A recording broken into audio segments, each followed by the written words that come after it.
can download my latest song, Shamanic Soul Chanting, and other mantra tracks from my website, JasonGallant.ca. So I've just had somebody ask me if they could be married or in a relationship and still wake up, still become more enlightened, still be on the spiritual path, especially if their partner is not spiritual or is not into any of this kind of thing.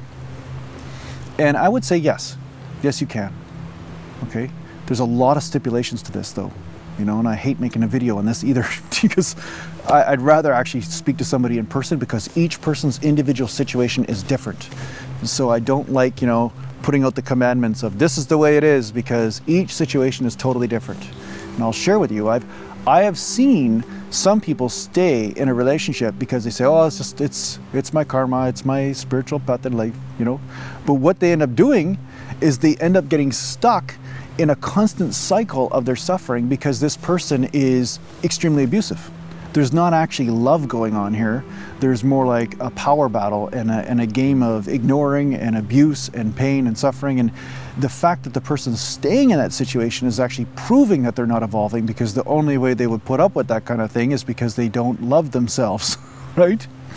So I would recommend firmly you have direct guidance on any of these types of situations, okay? Whether it's from me or somebody else, I don't care. I'm just saying direct guidance would definitely help. But is it possible to evolve no matter what your situation? Yes, it is. You can evolve if you have a deep enough core, a realization of deep enough of your core and of your center, and no matter what's happening on the outside, you just let it eat you up and just recycle it. You're not actually fighting it or battling it or making it real or starting to put meaning on what it means about you and identifying with this painful life of you. It's, oh my God, you know. If you have the capacity to do that, if you have enough evolution in you, then yes, you will evolve and you will be fine. Okay, so you can see how this is a complicated question to answer. Now, on a very simple way to answer this question, can you become more enlightened? Yes, you can. I will say that again, but it would really help if you have a person that's with you that will flow with your changes. Because as you're chanting mantra, as you're meditating, as you're going through your deep inner reflection, really analyzing who am I really?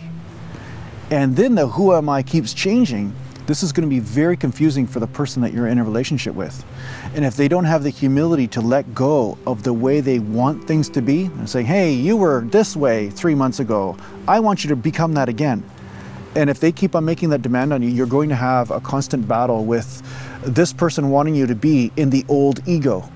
And you're trying to emerge and evolve into the new, constantly the death, life, you know, this process of death and rebirth, and then there's the new you. And if they don't follow you into that and say, okay, the connection to you is more important than my idea of you, the relationship will fail.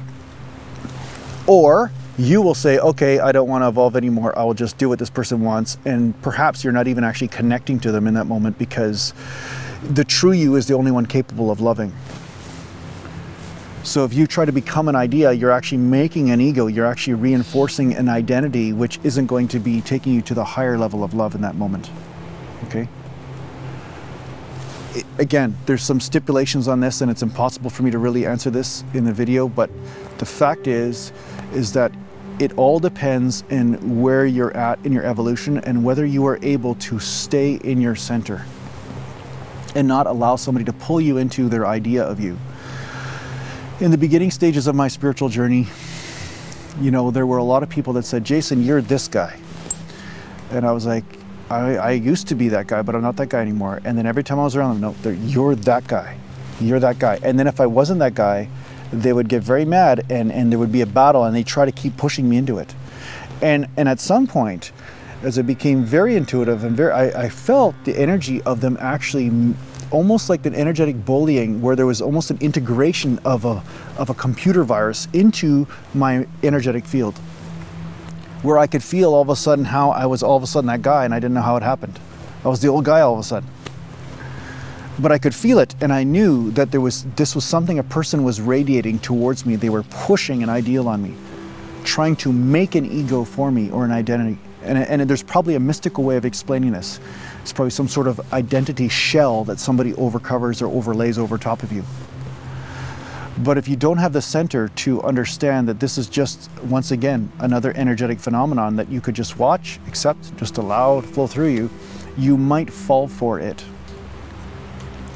Which is why, you know, a lot of times when somebody wants to become more enlightened, but they're hanging around a lot of people that are reinforcing some old, really destructive habits, in those cases, the fastest path for those people is to extract themselves from those old, destructive type habit type people. Okay, to not be around them, because it'll just be a constant reminder of who they were, and they can never break free. They can never actually find out who they really are, because they're just too busy listening to the voices and the energies around them that are telling them who they are, right? So it depends on you. It really depends on you, whether you can wake up or have enlightenment by being in a relationship. It's not about absolutely this is the only way. It's about you. What is your capacity? What are you capable of?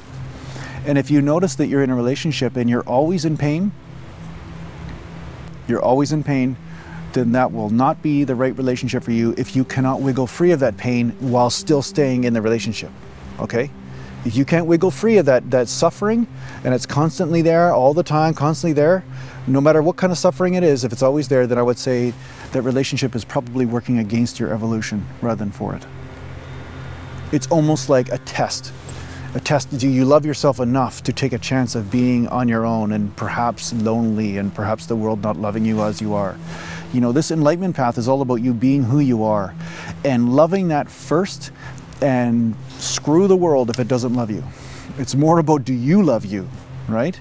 And at some point when you love you enough, that will become attractive for others to love you.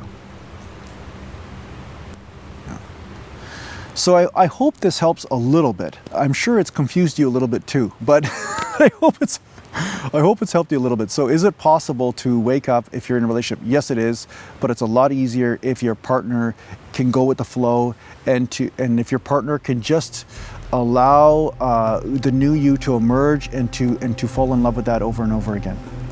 Then it's possible. Yeah. Okay, well, thanks for watching. Take care for now.